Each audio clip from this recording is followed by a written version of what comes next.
বাংলাদেশ বেতার রাজশাহী। এক্ষুনি শুনবেন স্থানীয় সংবাদ।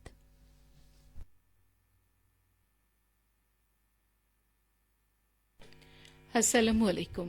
বাংলাদেশ বেতার রাজশাহী। স্থানীয় সংবাদ পড়ছি জান্নাতুল রাব্বি বিনতে হান্নান। রাজশাহী বিশ্ববিদ্যালয়ে ভর্তিতে পোষ্য কোটা পুনর্বহালের দাবিতে অবস্থান ধর্মঘট পালন করেছেন কর্মকর্তা কর্মচারীরা। দ্বিতীয় দিনের মতো আজ বেলা ১১টা থেকে দুপুর ১টা পর্যন্ত প্রশাসন ভবনের পাশে এই অবস্থান ধর্মঘট কর্মসূচি পালিত হয়। এ সময় কর্মকর্তা কর্মচারীরা বলেন, বিশ্ববিদ্যালয়ের কর্মরতদের জন্য চালু থাকা পোষ্য কোটা সহ সকল প্রাতিষ্ঠানিক সুবিধা অব্যাহত রাখতে হবে। দাবি আদায় না হলে পূর্ণ দিবস কর্মবিরতি ও পরে কমপ্লিট শাটডাউনের মতো কর্মসূচি গ্রহণ করা হবে। এর আগে গেল ২রা জানুয়ারি রাতে শিক্ষার্থীদের আন্দোলনের মুখে রাজশাহী বিশ্ববিদ্যালয়ের পোষ্য কোটা বাতিলের ঘোষণা দেন উপাচার্য অধ্যাপক সালেহ হাসান নকিব। নওগাঁ জেলায় চলতি মৌসুমে শীতার্ত, দরিদ্র, অসহায় ও সুবিধাবঞ্চিত মানুষের মাঝে সরকারিভাবে ৫৮,৭১৩ পিস কম্বল বিতরণ করা হয়েছে।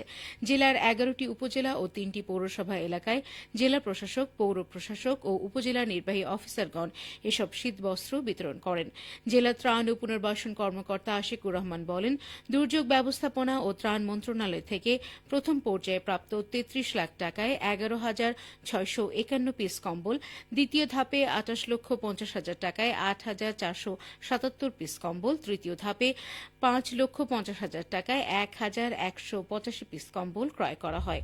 এছাড়া প্রধান উপদেষ্টার কার্যালয় থেকে প্রথম পর্যায়ে ১০,০০০ ও দ্বিতীয় পর্যায়ে ৫,০০০, স্থানীয় সরকার বিভাগ থেকে ২২,০০০ এবং বেসরকারিভাবে প্রাপ্ত ৪০০ পিস কম্বল বিতরণ করা হয়েছে।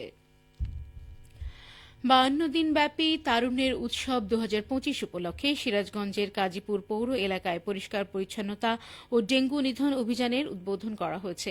আজ সকালে প্রচারণা র্যালির মাধ্যমে পরিষ্কার পরিচ্ছন্নতা ও ডেঙ্গু নিধন অভিযানের উদ্বোধন করেন গাজীপুর উপজেলা নির্বাহী অফিসার ও পৌর প্রশাসক দেওয়ান আকরামুল হক।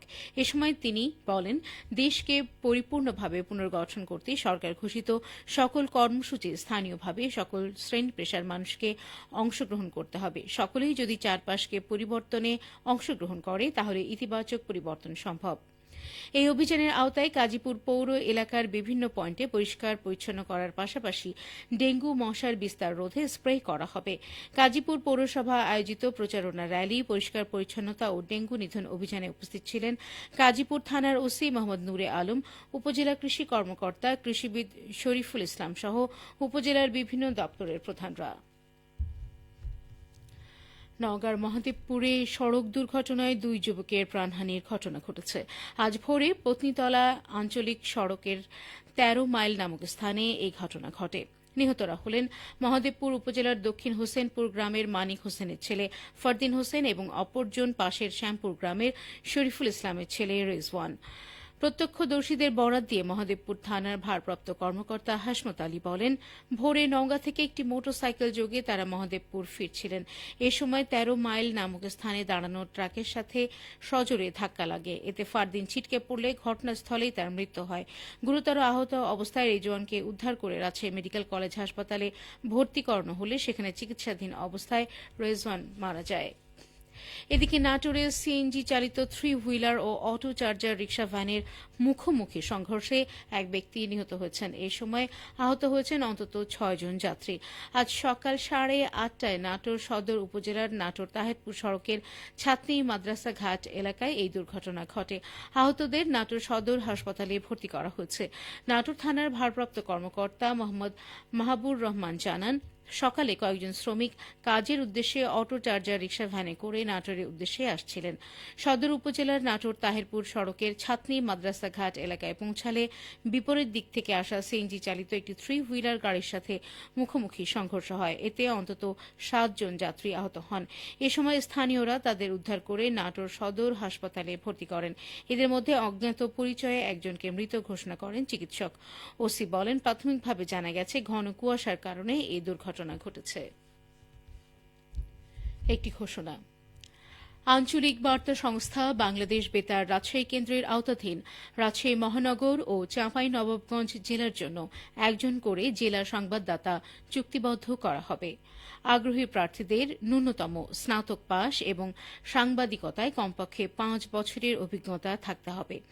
আগ্রহী প্রার্থীদের আগামী 31শে জানুয়ারি 2025-এর মধ্যে আঞ্চলিক বার্তা নিয়ন্ত্রক, আঞ্চলিক বার্তা সংস্থা বাংলাদেশ বেতার রাজশাহী বরাবর আবেদন করতে হবে।